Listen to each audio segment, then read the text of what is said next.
பிரபல எஸ் ஹைதராபாத் பிரியாணி கடையில் உணவு சாப்பிட்ட வாடிக்கையாளர்களுக்கு உடல்நலக் கோளாறுகள் ஏற்பட்ட நிலையில் சம்பந்தப்பட்ட கடைகளுக்கு சீல் வைக்கப்பட்டது.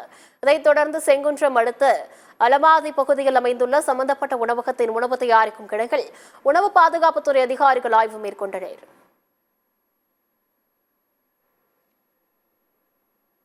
பிரபல பிரியாணி கடை சாப்பிட்டு உணவு சாப்பிட்டு கிட்டத்தட்ட ஒரு 40 பேருக்கு உடம்பு சரியில்லாமல் இருந்திருக்காங்க. உடனடியாக அது காவல்துறைக்கு காவல்துறை எங்களுக்கு தகவல் கொடுத்தாங்க.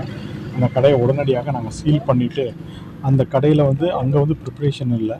அது பார்த்திங்கன்னா இங்கே அலமாதியில் ஒரு இடத்துல பண்ணிகிட்ருக்காங்க. அவங்க ஃபுட் ப்ரிப்பேர் பண்ணி இங்கேருந்து எடுத்துகிட்டு இருக்காங்க. ஸோ அங்கே கொடுங்கியூரில் இருக்கக்கூடிய கடைகளை நான் சீல் பண்ணிட்டோம். ஸோ இங்கே இருக்கக்கூடிய இந்த சென்ட்ரல் கிச்சன்னு சொல்லக்கூடிய இந்த இடத்த நாங்கள் செக் பண்ணோம். இப்போ செக் பண்ணும்பொழுது இதில் எங்கேயுமே எதுவுமே இருக்கிற மாதிரி தெரியல. எல்லாமே க்ளீனாக வச்சுருக்குறாங்க. பட் அவங்க இந்த லைசன்ஸ், இந்த வண்டி எடுத்துகிட்டு போகிறதுக்கு உண்டான லைசன்ஸு, இங்கேருந்து டிரான்ஸ்போர்ட்டிங் லைசன்ஸுன்னு நாங்கள் சொல்லுவோம்.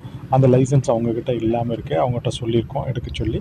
மற்றபடி இந்த பொருட்கள் எல்லாம் கொஞ்சம் கீழே தரையில் போட்டு வச்சுருந்தாங்க. அதில் எல்லாமே அப்படி பண்ணக்கூடாதுன்னு சொல்லியிருக்கோம்.